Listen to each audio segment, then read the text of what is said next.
François Bon, tiers-livre, atelier d'écriture, on est dans le cycle été 2024, c'est une suite de spirales qui, sur le principe d'écrire au quotidien, qu'est-ce que ça change dans la ductilité, dans l'imprévu, d'aller comme ça jusqu'à 40, on l'a déjà fait 2 fois, là on le fait différemment, ça s'appelle anthologie, c'est repassé par des petits points d'intensité où je sais qu'il y a à trouver, mais on les a explorés. Il y a 240 propositions d'écriture en ligne sur tiers-livre, donc revenir là, comme est-ce que c'est un tableau qui est pertinent, est-ce que c'est une bibliothèque d'outils qui vaut pour aujourd'hui, indépendamment du contexte, et je reste sur ce fil-là.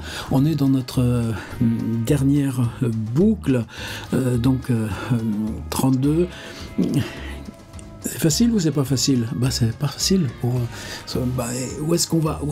Donc il y a 2 mots d'ordre. Mot d'ordre qui serait extension d'une part, et autre mot d'ordre qui serait anticipation, c'est-à-dire propositions qui peuvent nous aider à continuer ce qui s'amasse, ce qui se construit d'écriture.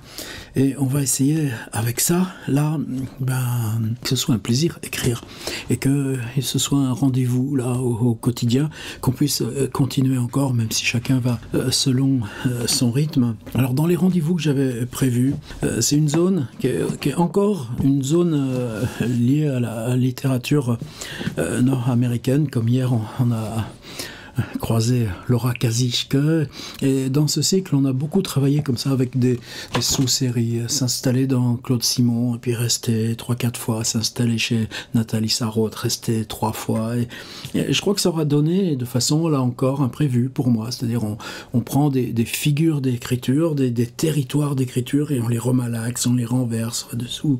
Alors c'est plus un territoire qu'un auteur en lui-même. Le territoire, pour moi, le livre qui l'incarnerait le mieux, c'est William Carlos Williamson, Patterson. Alors Patterson, c'est que c'est une œuvre poétique, c'est-à-dire avec des séquences en vers, mais évidemment des séquences narratives, des séquences non-fiction, des ensembles de notes qui viennent compléter. Et la construction, elle est un petit peu étrange, puisque William Carlos Williams, donc qui est poète, l'édition américaine, c'est Book One, Book One, mais on a une belle traduction chez Corti de Yves Dimano, et lui, il y va dans la table des matières de façon bien différente. Il explique: livre 1, les contours des géants. Livre 2, un dimanche au parc. Ça y est, on y est. Livre 3, la bibliothèque. Ça y est, on y est. Livre 4, la course vers la mer, le dimanche. Et chaque fois, William Carlos Williams déploie un dispositif qui vaut justement par sa pluralité. Alors, quand je dis que ça symbolise pour moi un territoire, c'est quoi? C'est la foule, le collectif, la ville en tant que ce fourmillement de pratiques, de rencontres, de déplacements, ça va dans tous les sens, et ça bouge. Comment le saisir alors que précisément c'est cette multiplicité qui, presque par la négative, par empreinte en creux, s'il y en a 10 000, s'il y en a 12 000, mais il suffit de 3 ou 4, nous produit, dans notre propre singularité, et nous aide à le reconnaître. Si ça ne nous permet pas de le reconnaître, à ce moment-là, c'est très grave, et ça peut donner, là encore, littérature. Par exemple, Bartleby. Non, vous n'êtes pas d'accord? Alors, dans cette rencontre-là de la foule, vous savez que c'est évidemment le Manhattan Transfer de John Dos Passos, le narrateur qui arrive là dans New York, sur le port, il y a des rixes, il y a de la foule, il y a des hôtels, il y a des promiscuités. Donc, c'est un outil d'écriture. On le retrouvera aussi dans Malcolm Lowry, Au-dessous du volcan. C'est tout ce principe d'écrire une journée des morts, la fête. Tiens, la fête, l'événement annuel. Et cette journée des morts, dans Au-dessous du volcan, ça va en être au moins 5 ou 6, je ne sais même pas si c'est pas 7, à des époques époques différentes, et le narrateur, c'est François Laruelle, là, dans son récit, il y a évidemment un récit qui structure la dernière journée du consul, qui est fini sous mort dans un ravin à la fin du livre. Donc il y a quelque chose de linéaire, mais ce linéaire, on va l'atteindre et le recomposer par la suite des voyages et des journées des morts, là, sous le Popocatépetl, là. Je ne sais pas comment ça se prononce exactement. En tout cas, le volcan, en dessous du volcan. C'est Fool. Alors pour moi, celui qui l'incarne, ce serait David Foster Wallace. Alors c'est un triste destin. Il est né en 1962, c'est-à-dire qu'il avait 9 ans de moins que moi, mais il est mort en 2008, à 46 ans. C'est l'âge de la mort de Baudelaire, c'est l'âge de la mort de H.P. Lovecraft, mais bon, en soi, ça ne règle rien. Les démons de l'alcool, les démons de la drogue, avec une espèce de dépression permanente. Et puis c'est comme ça qu'un jour de 2008, il finit pendu. Point à la ligne, mais il laisse une œuvre. C'est pas, il n'y a pas de légende, il n'y a pas d'écrivain maudit, il n'y a rien qui s'attache à ça. Sinon, je pense à Tarcos, à Édouard Levé, à Daniel Colobert, des gens qui ajoutent une pièce à la littérature. Alors lui, cette pièce, les écrivains journalistes, c'est pas une nouveauté aux USA. L'enquête fait partie de l'ADN même de la littérature. Il n'y a pas un ordre de la fiction qui serait hiérarchiquement supérieur à l'ordre du réel. Et entrer dans le réel, le saisir... Tiens, allez, 2 semaines à Istanbul, eh bien, on le prend, et si c'est ça, on dit, mais c'est ça mon épopée, c'est ça mon Iliade et mon Odyssée, eh bien, on y va, et c'est ce qu'on amènera, là, dans ce territoire circonscrit de réel, qui va faire l'Iliade et l'Odyssée. Alors, Foster Wallace, je pense qu'il y a le mystère, justement, c'est la qualité du regard. Pas un regard de sociologue, la qualité du regard en ce sens que peut-être que toi, tu n'as pas le droit à ce bonheur sain, peut-être que toi, tu te cherches trop à l'intérieur, mais en tout cas, c'est cette question de l'humanité qu'on cherche et qu'on retrousse. Et j'ai toujours cette impression-là. Il y a ce livre, on s'en est déjà servi une fois dans le même, sous-titré Essai et chronique. Non, c'est pas ça. Oui, il y a le roi pâle, enfin, on a une instance romanesque chez David Foster Wallace, mais pour moi, c'est ces incursions de réel avec transformation et production de réel comme épopée, alors que c'est des petits trucs minuscules, et c'est ça qui fait cette force. Il se fait embarquer sur un paquebot de croisière. Ah, vous imaginez ces gros machins là qui arrivent là. Vous voyez dans le port de Fort-de-France, t'as l'impression qu'ils sont 10 fois plus gros que tout le fort, et puis que toute la ville. Et puis les gens, ils ont 2 heures pour aller se précipiter sur les coquillages et les trucs touristiques et prendre un bon petit trou d'alcool avant de repartir, tout en laissant les moteurs tourner. C'est comme ça à Venise, même si maintenant ça résiste un peu. C'est comme ça à Marseille et à Saint-Nazaire. Vous les voyez, ces espèces de géants, et on sait que c'est ça qui donne du boulot. Donc c'est compliqué. Et cette humanité-là, qui a payé pour sa croisière, pour les restos, les casinos, oh, quel spectacle ils vont voir, à quels artistes ils vont avoir droit. C'est un condensé. Et dans ce condensé arbitraire d'humanité, tu retrouves la divine comédie de Dante. Alors, Foster Wallace, là, dirait, oh, tu chipotes, mon gars. Enfin, quoi, respectons, hein, n'est pas Dante qui veut. Mais je pense que si on respecte ce type, c'est quand même pour sa façon d'aller là produire, filmer dans ce qui effectivement relève plus de l'essai. Là, il y a un portrait de David Lynch. Et quand par exemple, il est d'un petit bled de l'Illinois, illinois en bon français. Et ben, quand il parle de son adolescence dans son bled, comment il le dit, un truc soi-disant super auquel on ne me reprendra pas. Tu vois, c'est ça qui est lancé, cette façon de parler. Et il y a une autre collection là, d'essais, de textes d'enquête, une autre collection de ces brèves enquêtes, et c'était aussi manière de vivre, parce que tu le publiais, qui s'appelle Consider the Lobster. Moi, je l'aurais traduit à propos du homard. Boum. En français, c'est considération sur le homard. C'est pas considération. Considération, c'est trop philosophique. C'est du homard. Ouais, c'est quoi son homard? C'est dans le Maine. Oh, ben moi, je l'ai fait. J'ai fait un voyage une fois à Halifax. J'ai été reçu aussi à l'université de Saint John, là, dans cette presqu'île juste en face, le Maine, c'est tout près. Bon, bah, les homards, ils se les ramassent comme ça et tu manges ça tout frais. Bah, c'était très fraternel et très symbolique. Et j'ai pas eu de remords à ça, mais simplement dans le Maine, ben nous on a ça aussi dans le coin là. C'est l'été, c'est bien. T'as la fête de l'andouille, t'as la fête de machin, la fête de truc. Ben eux ils ont une fête du homard. Ça veut dire que dans un petit patelin qui est là pour ses parkings, qui est là pour sa vie moyenne, mais parce que c'est une station pas loin de la mer, eh bien se retrouvent là plusieurs milliers de gens qui viennent manger du homard, puisque c'est la fête au homard. Et il y a des espèces d'énormes bassines. Tu en mets 500, tu en mets 600 dedans, et ça bouille et tout ça. C'est difficile, c'est rude. Bah ouais, c'est rude. Donc, ça fait le texte de David Foster Wallace.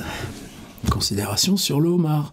Tenez, ordi, je vais vous le montrer. Considération sur le homard. L'énorme, odorant, extrêmement bien marketé festival du homard du Maine se tient chaque année fin juillet sur la côte centrale de l'État, à savoir sur le flanc occidental de la baie de Penobscot, sur le centre nerveux de l'industrie du homard dans le Maine. Ce qu'on appelle la côte centrale s'étend de Hall's Head, Thomaston au sud, Belfast au nord. En réalité, elle pourrait aller jusqu'à Bucksport, mais si on s'y trouvait dans l'impasse, tu vois, tout se tient comme du sable. C'est-à-dire, tu prends un élément, hop, il rediffracte. Tu prends un élément, hop, il rediffracte. Et quand tout a fini de diffracter, bah, tu t'aperçois que tout a sa rémanence, tout est là, il n'y a pas de solution, il n'y a rien, sauf que tout est présent, tout vibre ensemble. Et ça, pour moi, c'est David Foster Wallace. Et dans Considération sur le homard, donc on a 5 textes, je crois bien, dans ce livre. On a un autre qui s'appelle La vue de chez Mrs. Thompson. Et c'est cette vue de chez Mrs. Thompson dont je voudrais vous parler. Et c'est pas un texte très long, il y a 2 pages, 4 pages, 6 pages, 8 pages, 10 pages, 12 pages, 14 pages. C'est une nouvelle, c'est publié dans un magazine, 16 pages, 18. En gros, c'est une bonne vingtaine de pages quand même. Et puis, il y a quelques notes sur les acronymes utilisés.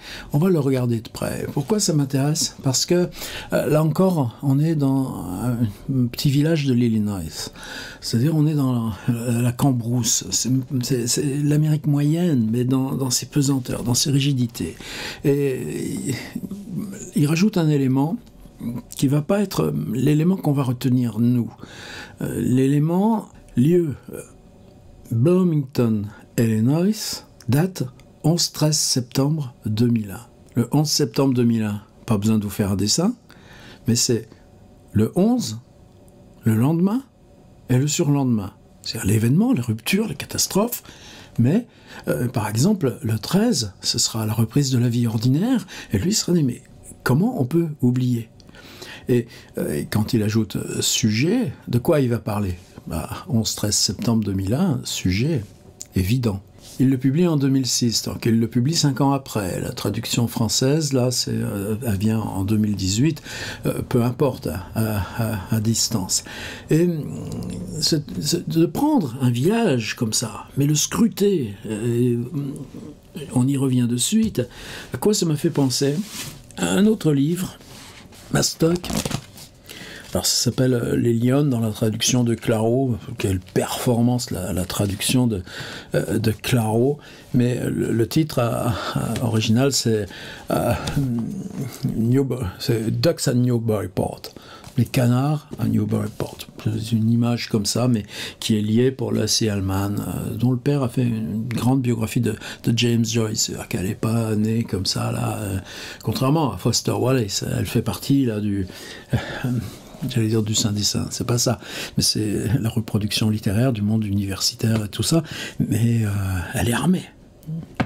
Et il faut être armé pour tenir ça. De quoi il s'agit avec Lucy Hellman dans Ducks at Newburyport? Donc elle y est, une scène pour elle associée à une tentative de suicide de sa mère à Newburyport. Je laisse. Je sais pas où Claro a pris ce titre. Tout est bâti là sur, donc vous en souvenez probablement, ou sinon allez voir sur le site l'exercice ou la fois où on s'en est servi. Moi je m'en suis servi aussi des tas de fois dans différentes facs, ateliers, stages. C'est explosif, et je sais que plein de gens qui l'ont fait d'abord sur tiers-livre, ils s'en sont resservis ensuite, ont travaillé ensuite. On a plus de 1000 pages, vous voyez, 1100 pages sur une seule expression, the fact that, the fact that, the fact that. Claro traduit, il est fort Claro. Le fait que, 1100 pages, le fait que. Moi j'aurais appelé le livre le fait que quoi? Ben, un personnage qui n'est pas l'auteur, une femme dans la moyenne de l'âge. Elle a 2 gamins ados, c'est pas facile les ados, ça va pas si bien que ça, les ados. Elle a eu à affronter le décès de sa mère, ça arrive à d'autres gens, et elle est là dans son pavillon, elle vit seule, il y a les fins de mois, il y a des trucs comme ça, c'est une espèce de lotissement, aller sur Google Street View, et puis regarder, ou Google Earth plutôt, et regarder ce que c'est, ces lotissements américains avec les routes, les rues qui s'en fichent là en rond, et puis tous ces petits carrés exactement pareil, dans un petit carré là, et puis tu sais qu'il y a le voisin d'à côté qui te bigle, et puis en même temps il y a la télé qui marche, etc. Mais tu tiens 1100 pages, et tu tiens 1100 pages avec la matinée de cette femme qui est là, dans sa cuisine, qui va préparer le repas, qui va faire les trucs les plus ordinaires, mais the fact that, c'est-à-dire tout ce qui simultanément peut te traverser la tête, mais simplement, on reste toujours obsessivement dans cette situation de départ, cette femme dans sa cuisine avec fenêtre sur lotissement, et puis télévision, et puis les souvenirs, et puis les obsessions, et puis les décisions qu'il va falloir prendre, etc. C'est un livre majeur. Et Le Seuil a depuis republié un autre, Les choses sont contre moi. C'est pas exclu qu'on aille y voir là dans ce cycle, histoire que Lucy Hellman soit avec nous. Alors quel rapport, puisque là Lucy Hellman, le livre a été publié bien plus tardivement. Elle a aussi fait un autre bouquin, toujours au Seuil, avant celui-ci, Petit désastre de la vie ordinaire. Ce ne sera pas un beau titre, ça aussi. Donc, édition du Seuil, août 2020, mais là, ça a été traduit aussitôt, parce que c'est un livre qui a fait, évidemment, énorme, plein de prix, etc. 2019. Donc, on est presque 13 ans après David Foster Wallace, mais est-ce qu'elle part, elle, d'une question d'enquête? Non, on est directement dans la fiction. Par contre, si je prends Patterson et que je vais jusqu'à Lucy Hellman, cette femme dans son lotissement, et que je passe là par la vue de chez Mrs. Thompson, c'est le titre qui m'a fait cliquer. Là, il y a un interstice, là, il y a un petit passage secret, et si nous, on allait y voir dans ce petit passage secret où c'est interstice. Eh bien, la vue de chez Madame Thompson, à Bloomington, Illinois, et la date, lui, alors on peut faire des choses avec ces dates. Par exemple, là j'ai regardé aussi, mais justement, peut-être pour dire, c'est pas par là qu'on va aller. C'est Kenneth Goldsmith, là, l'écriture sans écriture, mon compagnon qui est... Pour François, avec amour, Kenneth, Paris, mars 2017. Il s'agit de 7 morts américaines. Vous prenez la mort de Kennedy, vous prenez la mort de Michael Jackson, vous prenez la mort de John Lennon, vous prenez l'explosion là, de cette navette spatiale là, au décollage. Et simplement, lui, il travaille sur les archives, du cut-up d'archives, c'est-à-dire justement 2001. le Ground Zero. Qu'est-ce qui se passe? L'image revient en boucle de l'avion, et puis on repasse l'image, et puis on repasse l'image, et on ne sait pas, on ne peut pas approcher, etc. Mais les commentaires, là, sont constamment là. Donc, à chaque fois, que ce soit sur le massacre de Columbine, aussi, le World Trade Center, donc au bout, mais c'est pareil pour John Lennon, où l'usage des archives est évidemment très différent si vous remontez à l'année 1980. Et ces compilations d'archives reviennent directement au plus près des boucles, du vide des médias. Et ce petit bouquin-là de KNF, qu'est-ce que j'aimerais le traduire en français. Mais bon, on aura le temps peut-être. Encore des choses à faire. J'en reviens à David Foster Wallace. Vu de chez Madame Thompson, on est à Bloomington, dans l'Illinois. La date, 11 septembre, on va l'oublier. Nous, c'est pas ça. Qu'est-ce qui nous concerne? C'est comment il s'y prend. Mercredi, tout est pavoisé, les maisons, les commerces. C'est bizarre, on voit jamais personne sortir un drapeau, mais ce mercredi matin, il y en a partout. Donc le lendemain du 11 septembre. Il y a les descriptions. Station d'essence, supérette locale, situation centrale, à cheval sur les deux artères principales, à sens unique. C'est aussi le débit de tabac le moins cher de la ville. Seul trésor entre une dame en blouse de caisse Osco et un homme en veste de dénime coupé aux épaules façon gilet. Et, on va partir dans certains jardins, donc c'est cette idée de mettre des drapeaux, il y en a des douzaines plantés dans l'herbe, comme s'ils avaient poussé dans la nuit. Ceux qui vivent en zone rurale les attachent à leur boîte aux lettres en bord de route. Bon nombre de véhicules en ont, coincés dans la calandre, accrochés à l'antenne. Les gens les plus chics possèdent de vrais mâts. Leurs drapeaux sont en berne. Et puis on part sur les maisons elles-mêmes, parmi les demeures imposantes situées du côté de Franklin Park ou dans les quartiers est. On ne voit plus arborant un immense drapeau qui couvre plusieurs étages et pente. Et mon propre voisin, et là tout d'un coup de zoom. Et c'est ça, c'est cette mobilité, c'est cette fluidité dont je parlais tout à l'heure. Mon propre voisin, 1. Un comptable retraité. 2. Ancien combattant de l'US Air Force. 3. Qui entretient sa maison et sa pelouse avec un soin phénoménal. 4. Possède un mât anodisé. 5. Maintenu par 45 cm de ciment renforcé, que personne dans le quartier n'apprécie beaucoup, la pression générale étant qu'il attire à la foudre. Pourtant, le paratonnerre, Monsieur Franklin, ça a été inventé chez eux là-bas. Il dit qu'il y a une étiquette, etc. On fait tout d'un coup un coup de zoom sur une personne. Mais sinon, on repart sur... C'est la fête du homard dans le Maine, le départ de la croisière en paquebot. Bon, mais là, c'est le lendemain du 11 septembre. Mais c'est ce microscopique village. Et puis tout d'un coup, rien que sur ce thème des drapeaux, là, eh bien, des bouts de dialogue. Et puis, son allée et la mienne ne font quasiment qu'une. Ben ouais, en fait, c'est mon voisin. Donc, elle est comment, moi, mon allée de pavillon, moi qui n'ai pas mis de drapeau. Et si on continue... donc la pression sociale, qu'est-ce qui fait que... Comment on te regarde si toi t'en as pas mis un drapeau à Bloomington dans l'Illinois? Et tu veux aller en acheter un? Ou tu vas aller au drugstore du centre-ville? Non, il a des trucs de Halloween, puisque septembre, c'est pas si loin de Halloween. Seuls quelques commerces sont ouverts, il y en a plein qui ont fermé, mais ceux qui ont un drapeau, ben justement, ils sont fermés. Le hall de l'association VFW, faudrait aller voir les notes. La caissière de chez Barwell Oil, et tout d'un coup un autre zoom. Tu rentres dans ce magasin, mais ouais, mais cette fois-là, c'est pas le magasin, c'est juste la caissière. Et puis à côté, elle dit, moi j'ai pas des drapeaux, mais j'ai des petits drapeaux en plastique. Non, ça le fait pas. Et après des bandanas et des casquettes, mais quand j'y arrive, tout a été vendu, etc., etc. La triste réalité, c'est qu'il n'y a plus. Donc tu vois, la négativité, il n'y a plus le moindre drapeau disponible dans la ville, fait générer le texte. Est-ce que tu parles du 11 septembre? Non. Est-ce que tu vas comprendre quelque chose du 11 septembre? Eh ben, il tente sa chance, ça. Et si je continue, alors il y a des séparations en gras, vue aérienne, vue du sol. Ben on y va. Tout le monde ici reçoit l'organe de presse local. Ben, nous, ce serait la Nouvelle République du Centre-Ouest à Tours. Je le lis pas, mais quand je vais à la boulangerie, ben, toujours je regarde. Pourtant, les filles elles mettent le journal à l'envers, parce que sinon les gens ils font que tripoter le journal en attendant de payer. Donc si c'est à l'envers, c'est plus difficile. Mais je lis la une et les articles, ça me suffit pour l'actualité locale. Et là, bien tout d'un coup, c'est un cut-up.